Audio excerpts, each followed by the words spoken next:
આર્થિક લાભ મેળવવા માટે પોતાને ડીવાયએસપી તરીકે રજૂ કરનાર એક શખ્સને રાજકોટ રેન્જ ટેકનિકલ ટીમે ઝડપી પાડ્યો છે. આરોપી સોશિયલ મીડિયા પોલીસ અધિકારી તરીકેના ફોટા અને પોસ્ટ શેર કરી લોકોમાં ખોટી ઓળખ ઊભી કરતો હતો. પકડાયેલ આરોપી સુરેન્દ્રનગર જિલ્લાના સાયલા તાલુકાના નવાગઢ ગામનો રહેવાસી સોહિલ ખાન બિસ્મિલ્લા ખાન પઠાણ હોવાનું સામે આવ્યું છે. આ કાર્યવાહી રાજકોટ રેન્જ આઈજીના માર્ગદર્શન હેઠળ કરવામાં આવી છે. સાયલા પોલીસ સ્ટેશનમાં ગુનો નોંધી વધુ તપાસ હાથ ધરવામાં આવી છે. ગતરોજ સાયલા પોલીસ સ્ટેશનની અંદર એક ગુનો દાખલ કરવામાં આવેલો છે. આ ગુનાની અંદર બીએનએસની કલમ 204, 205, આઈટીએફની કલમ 66C અને 66D મુજબનો ગુનો પોતાની રાજ્ય સેવક તરીકેની ખોટી ઓળખાણ આપવા બાબતેનો જે છે એ દાખલ કરવામાં આવેલો છે.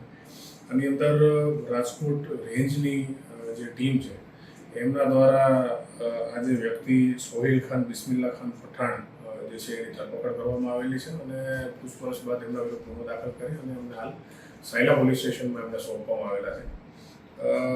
રાજકોટ રેન્જની ટીમને આજે બાતમી મળેલી એના આધારે આ જે વ્યક્તિ જે છે એ પોતે સાયલાનો રહેવાસી છે અને એક પ્રાઇવેટ નોકરી કરે છે.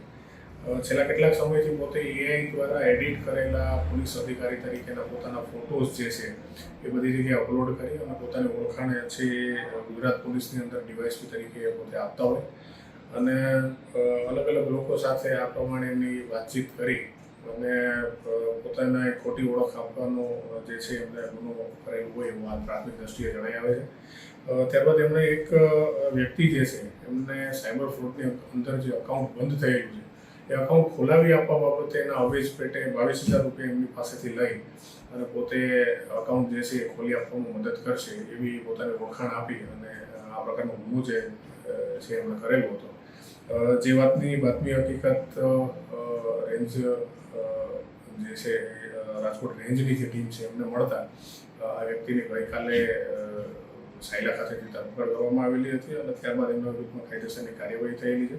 હાલ આ વ્યક્તિ જે છે એ પોતે સાયલા પોલીસ સ્ટેશનની કસ્ટડીમાં છે અને રિમાન્ડ હેઠળ છે. આપણે પોતે આવા બીજા કોઈ ગુના આચરેલા છે કે કેમ અથવા આવી બીજી કોઈ માહિતી એમનામાંથી મળી શકે એમ છે કે કેમ એ બાબતની તપાસ હાલમાં ચાલુ છે. જેડીસી ન્યૂઝ સાથે દિનેશ ગામવાસ સાથે વલ્લભ રાઠોડ, લીંબડી.